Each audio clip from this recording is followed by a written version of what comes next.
નમસ્કાર, હું છું રામ મોરી. મારી પાછળ જે મશીન છે એ મશીનનો ભારતની આઝાદીની ચળવળમાં બહુ મોટો ફાળો છે.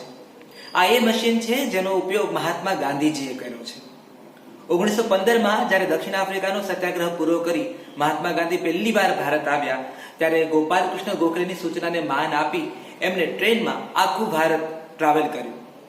સાઉથ આફ્રિકાના જે ઇતિહાસમાં આજે ચળવળ ગાંધીજીએ ત્યાં કરી હતી ત્યાં ઇન્ડિયન ઓપિનિયન નામનો મેગેઝિનનો બહુ પાવર હતો અને એ મેગેઝિનનો ગાંધીજીએ યોગ્ય ઉપયોગ કર્યો હતો.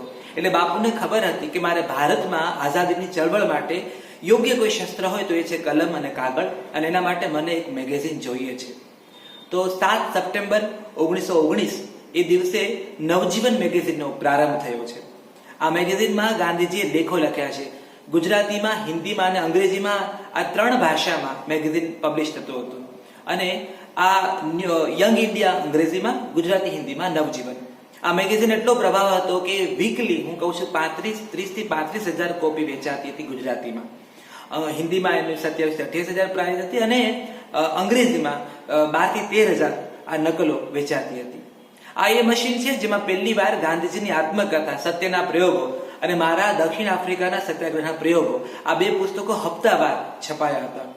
આની પહેલા એક નાનકડું મશીન હતું અને આ મેન્યુઅલ મશીનમાં માત્ર A4 સાઇઝનો એક જ કાગળ નીકળતો હતો. અને પછી 1920માં દિલ્હીમાં કોમરેડ નામનું મેગેઝિન હતું અને મેગેઝિન બંધ થયું. એના માલિક હતા મૌલાના મહમદ અલી.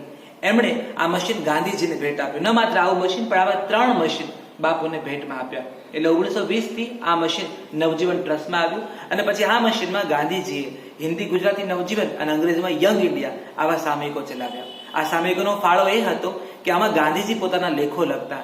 આખા ભારતને આ લેખો દ્વારા હવે પછીનો એજન્ડા શું એ સમજાતા. ગાંધીજી લખતા કે વિદેશી વસ્ત્રોની હોળી કરો, સ્વદેશી કાપડને અપનાવો. એટલે આખા ભારતમાં એ મેગેઝિન વાંચ્યા પછી વિદેશી વસ્ત્રોની હોળી થતી, લોકો રેડિયો કરતા. ગાંધીજી લેખ લખતા કે આપણે વિદેશી નોકરીઓને છોડો અને જેલ ભરો આંદોલનને સપોર્ટ કરો. તો ભારતમાં આ મેગેઝિન લોકો પાસે પહોંચે, લોકો સરકારી દફતરમાં જઈ રાજીનામું મૂકતા અને જેલ ભરો આંદોલનમાં આગળ વધતા. એ મીઠાનો સત્યાગ્રહ હોય કે કોઈ પણ હોય, ભારત છોડો, હિન્દ છોડો ચળવળ હોય, દરેક ચળવળમાં નવજીવન સામયિકનો પોતાનો બહુ મોટો ફાળો રહ્યો છે. અહીંયા 2 ટાઈપરાઇટર પણ છે. એ ટાઈપરાઇટરને મહાત્મા ગાંધીજીએ ઉપયોગમાં લીધા છે. એમના પીએ મહાદેવભાઈ દેસાઈ આ ટાઈપરાઇટરનો ઉપયોગ કરતા હતા. નવજીવન ટ્રસ્ટ અમદાવાદ સ્થિત આ એક એવી જગ્યા છે જ્યાં ભારતનો એક ઇતિહાસ સચવાયો છે. કાગળ અને કલમ થકી આઝાદીની ચળવળને મોટો એક નાદ આપવા માટે, જન જન સુધી પહોંચાડવા માટે નવજીવનનો એક વિશેષ ફાળો હતો.